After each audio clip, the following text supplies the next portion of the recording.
a mom. How's that? Aloha. Welcome to ThinkTech Hawaii's Movers, Shakers, and Reformers. I'm your host, Carl Kempani. Join us each week as we explore the challenges and opportunities that the people in Hawaii face every day.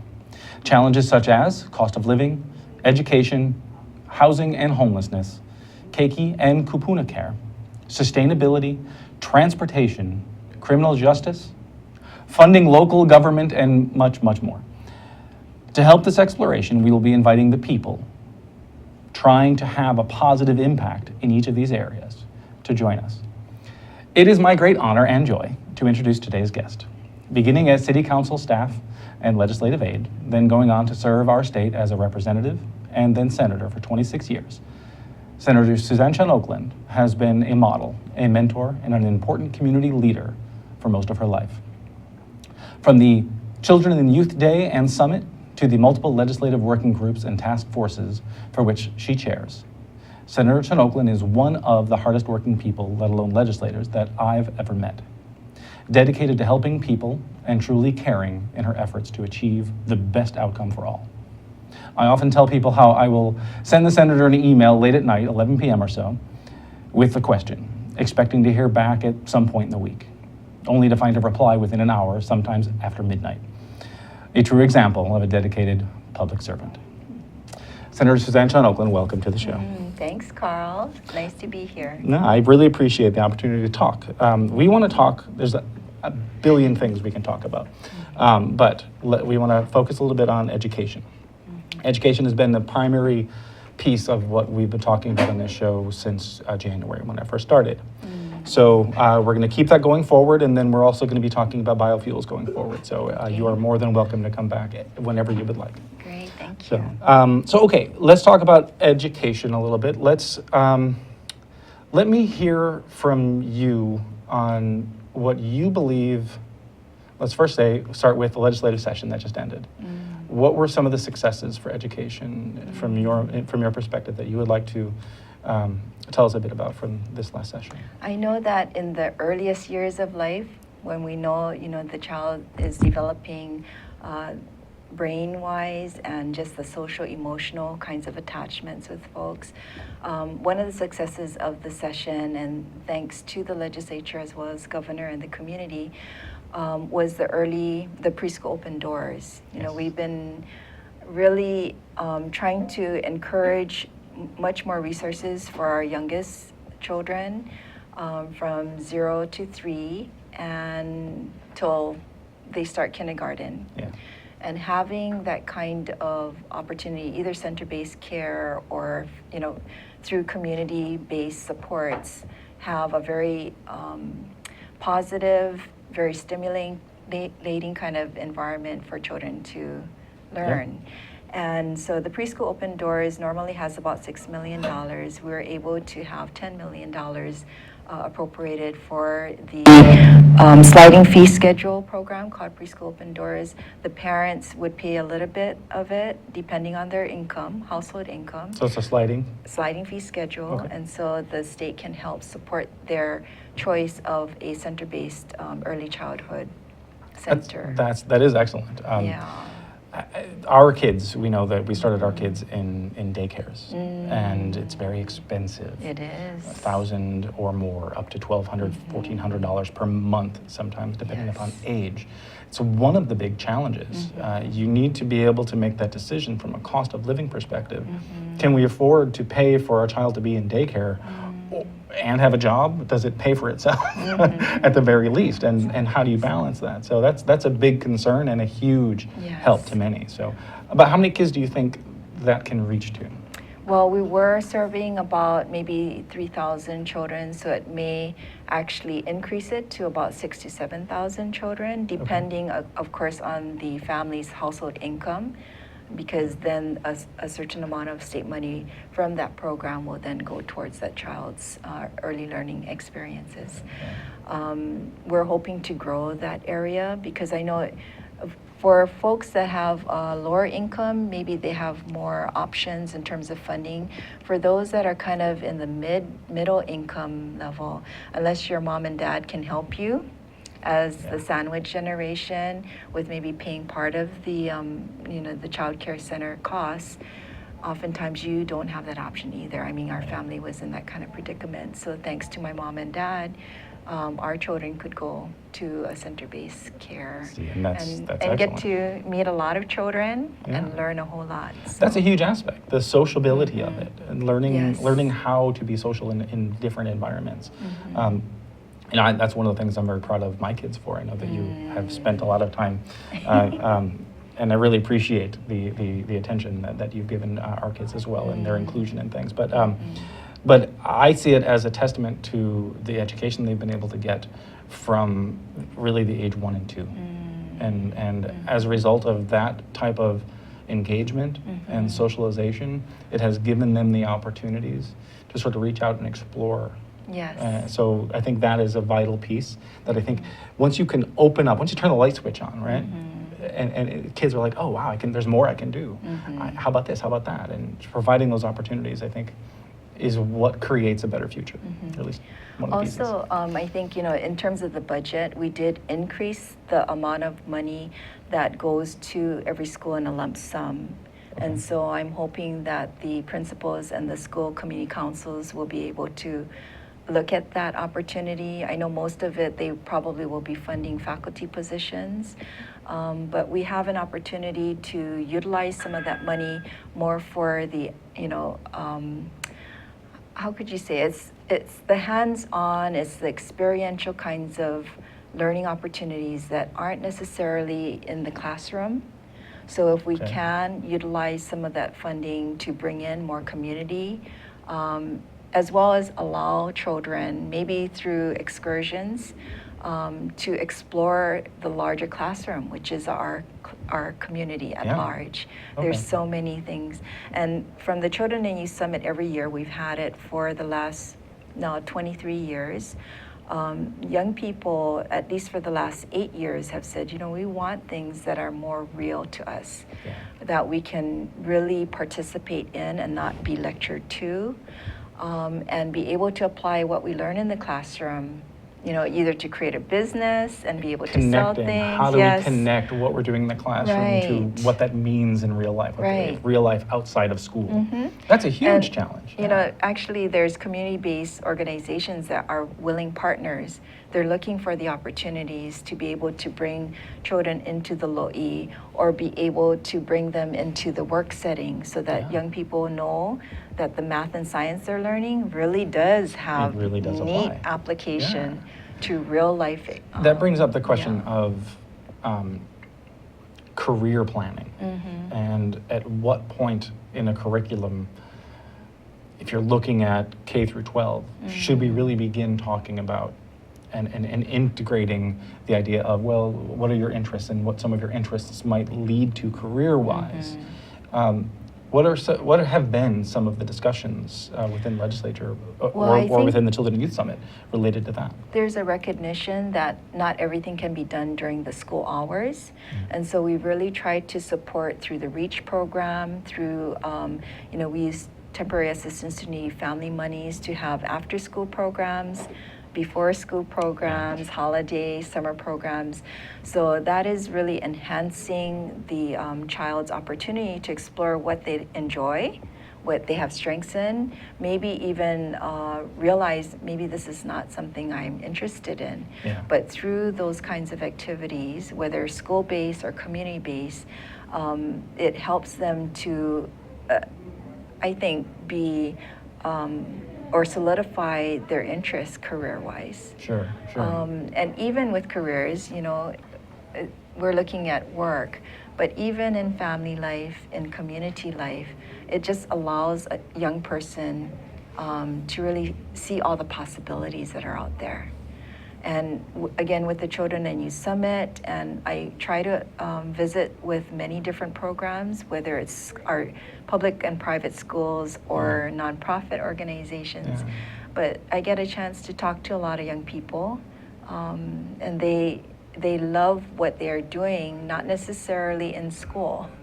So I'd like to be able to bring more of that experience together, because the schools have a wonderful role to play, But I think the community partners can expand their ability to excite their students, to really allow them to explore what their talents are. Yeah, no, agreed. As you know, Leo, my son, goes to Kamehameha schools, and he's in 6th grade this year.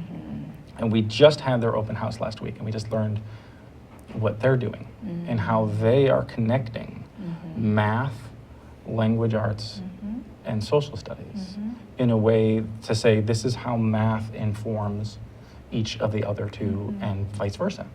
So that's one of the ways that they're trying to connect those pieces.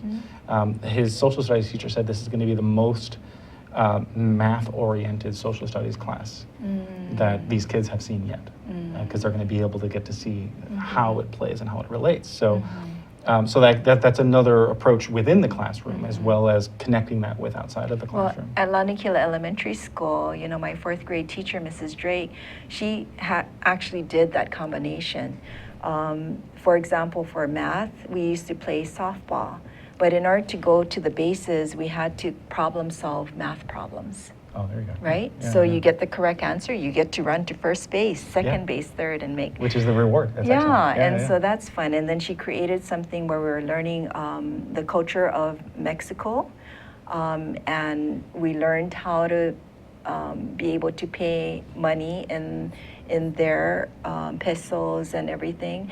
And we made ponchos, crocheted them, sewed them at this fiesta. Wow. So we learned language arts, social studies, related things, math, Crafts, everything, crafts, making food, and then becoming a business and actually selling all of that. Of course, that money then could be used for something fun. And hopefully something fun. You get to show them something fun, and then, oh, by the way, you have to pay some bills. So a little both. But, you know, when you have that integrated kind of curriculum, wow.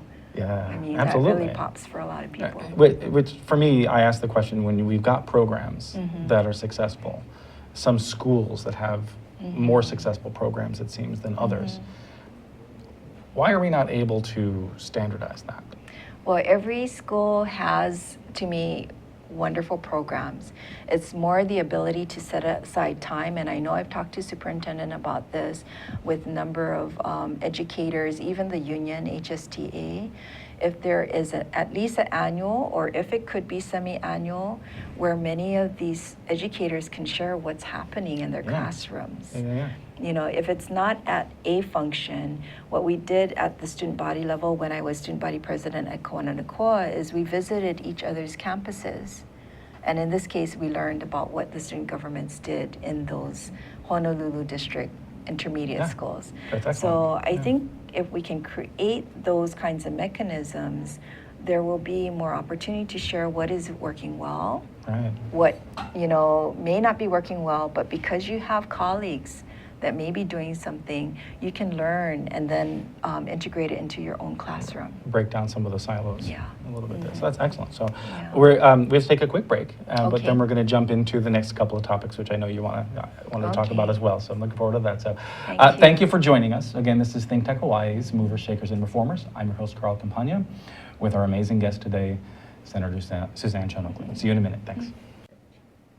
Aloha! How you doing there, lassies and laddies? This is Angus McTech here on ThinkTech Hawaii, and on my favorite show, Hibachi Talk, with my good old buddies, Gordo the Texara and Andrew the security guy. Please join us every Monday. No, it's Friday. Every Friday from 1 p.m. to 1:30 p.m. here on ThinkTech Hawaii, and you can also find us on YouTube, Hibachi Talk. Aloha! You're watching ThinkTech Hawaii, which streams live on thinktechhawaii.com, uploads to youtube.com, and broadcasts on cable OC16. Great content for Hawaii from ThinkTech. Aloha, I'm Kaui Lucas, host of Hawaii is My Mainland every Friday here on ThinkTech Hawaii.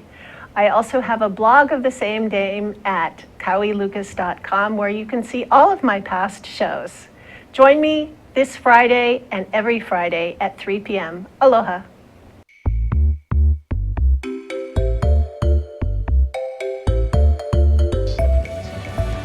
Welcome back to ThinkTech Hawaii's Movers, Shakers, and Reformers. I'm your host, Carl Campagna, and once again we have Senator Suzanne Chun Oakland joining us. So again, welcome to the show. Thank you, Carl. So let's jump back a little bit.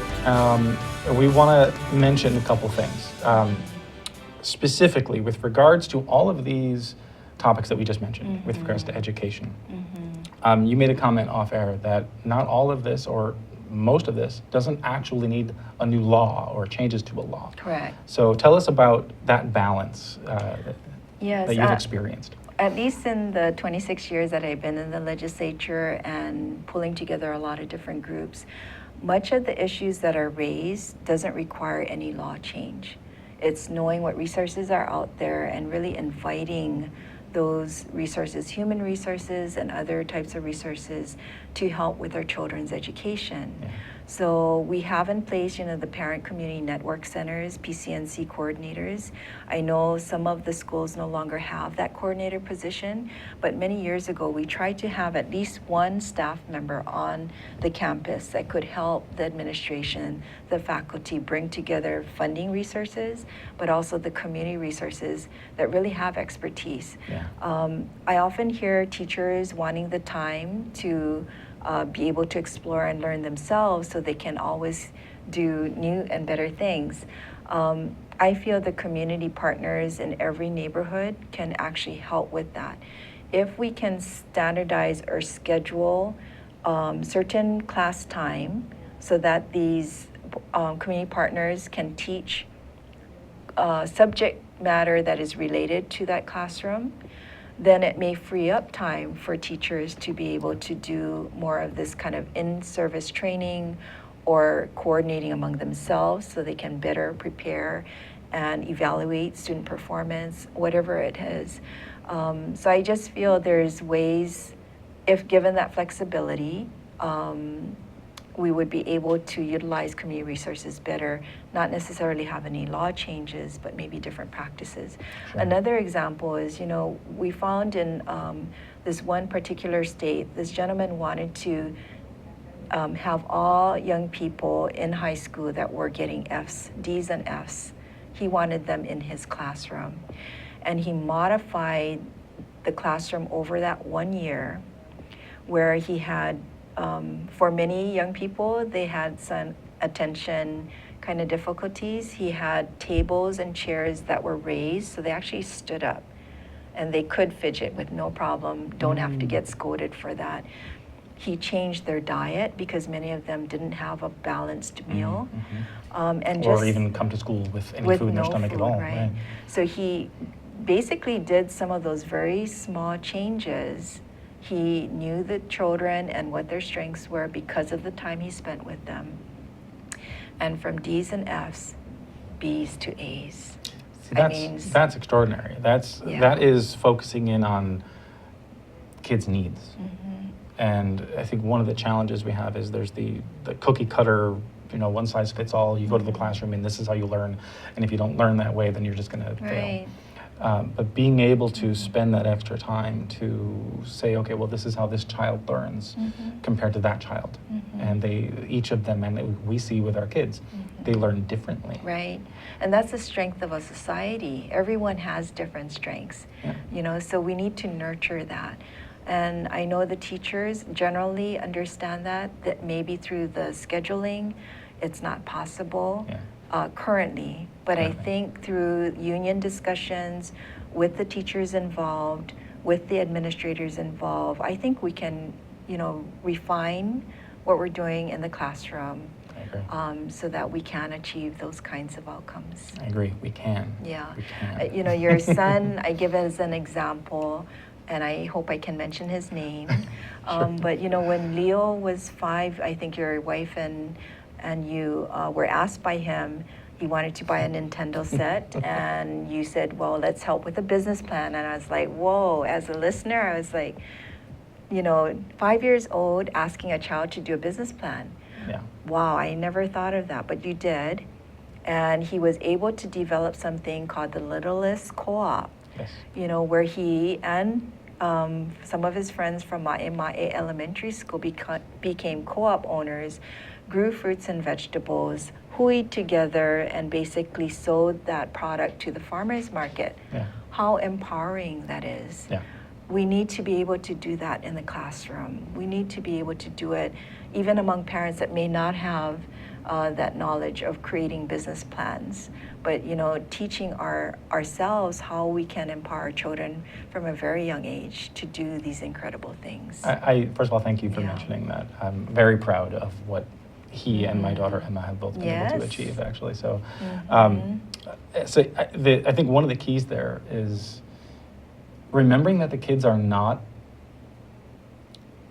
that they're not dumb. Remembering No, that they they're are very- very capable, they're very smart, they have a lot of thoughts and ideas. And if you listen to them and just, shape it a little bit, guide it a little bit, and maybe direct some of those thoughts, no matter how random they are, they can sometimes produce something. And that's exactly what happened. Almost always. Almost always, given the opportunity and given enough Yes. listening. And that's one of the skills that I think we all need to remember is listen more. So. Yes. And my parents were that way too. I thank them for that gift of listening Yeah. and trusting in me as a child to do good things. Yeah, and I think you've done many, many good things. So, okay, we have a few more minutes. I wanted to jump into something you wanted to make sure to talk about was financial literacy with our children. So, Right. and that actually is a nice segue from what we were just talking about. Starting doing a little business plan, starting up a little business. And my kids were able to teach 30 kids from across the island how to do this process. Yes. Which is utilizing all of those skills, what we've already been saying, your social skills, your math skills, and just understanding how things work in order to make this thing happen. Right.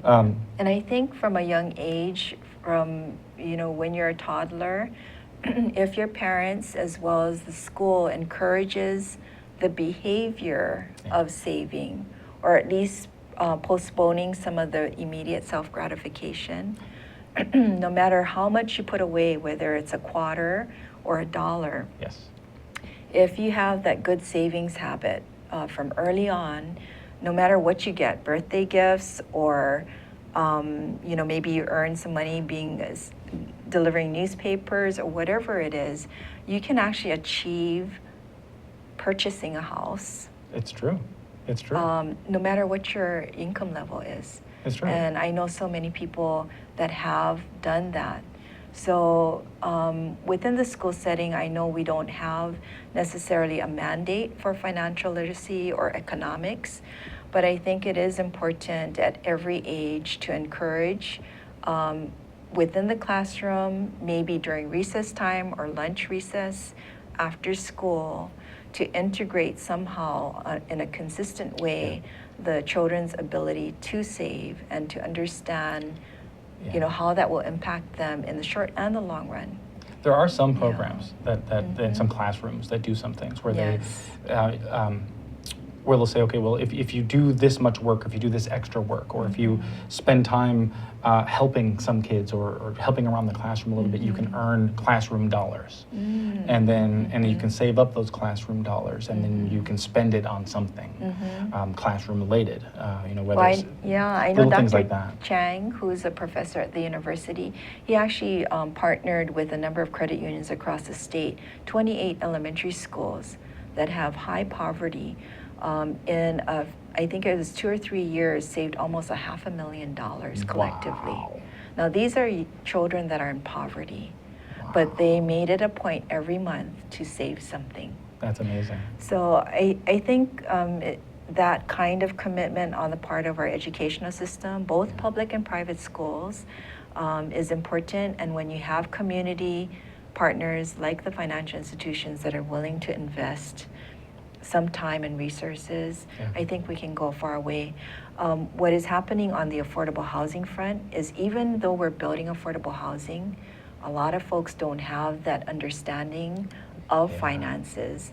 And so even though it may be inexpensive or more affordable rentals or even for sale, they don't have even the minimum savings or understanding in order to become a homeowner. And there are a lot of reasons for that. Yeah. Oftentimes, one of the challenges is when English is a second language. And that's one of the challenges. So just talking about financial literacy, you're also talking about just literacy and the ability to, I guess, thrive in a classroom.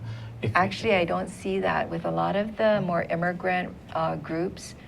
A lot of them come from cultures, at least some of the cultures where savings is very important. Yeah, maybe others not. But Okay, I don't know if it's a language barrier. It's more having that commitment for children to learn that they have to save. They can't just spend all their money. Yeah, they have to put aside a certain amount. For me personally, my goal was 90% of whatever I got, I kept in my bank account. So now, that's a commitment right there. Birthday money, $10. Yeah. $9 would go to my bank. Yeah. That was from young time. When we worked with yeah. our kids when they were earning their money through Littlest Co-op, we did that same thing. We said, okay, this is how much you earned today. Let's take 50% of it. 50% of it, and you're going to put that away, and then the other 50%, you can choose whether you want to save or whether you want to, spend it. However, let's have that experience. Right. We wanted them to experience spending all of their money and having nothing. Experience what it means to save and be able to plan towards a larger purchase and all of those things. And they got that message, such that my daughter at one point saved up over $500. She's like, all right, what can I spend this on? So it was a fun moment for her to realize, oh, wow, I got this big thing that I didn't realize I could ever buy by myself. And so that's a huge connection piece as well. So we only have about a couple minutes left, unfortunately. I wanted to talk about a bit of brain drain with you, and I see it in two different areas. Number one, how some of our kids move away, but number two, how many people believe that they go to high school and their ultimate end goal is to work in a hotel, and that there's more of a service visitor, tourism type career is really what they have. And I've heard this from a number of people that they just know, well, there's no reason for me to be in high school except I'm supposed to be, because all I'm going to end up doing is doing laundry in a hotel for the rest of my life. So that's one of the challenges that's there. And I guess in the last minute that we have, I don't know if you have any thought or comment on addressing that or what your experience has been. I don't know if I would see it as a brain drain. What is happening, for many years is our children have been well educated and they go abroad, whether it's in another state or another country, and do remarkable things where they are. I would want to encourage them to come back to share, but with technology, they can actually help our economy long distance. I don't know if people really look at that as an opportunity. When we have such a far reach across the globe, I think Hawaii can impact so many more places. I agree. And bring in all that experience that they're learning elsewhere and be able to, I hope, make our economy and I guess understanding of all different kinds of issues that much more richer. I think that's true. So that's what I'm seeing. And then for those that have gone away many generations ago and are coming back, I mean, they're all success stories. I hear so much good that they've done outside.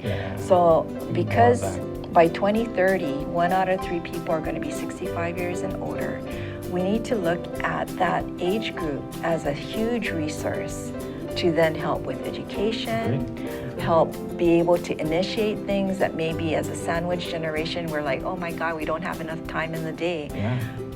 I think those individuals have a lot to offer, create more intergenerational programs where the knowledge that has been gained can be shared with our young people.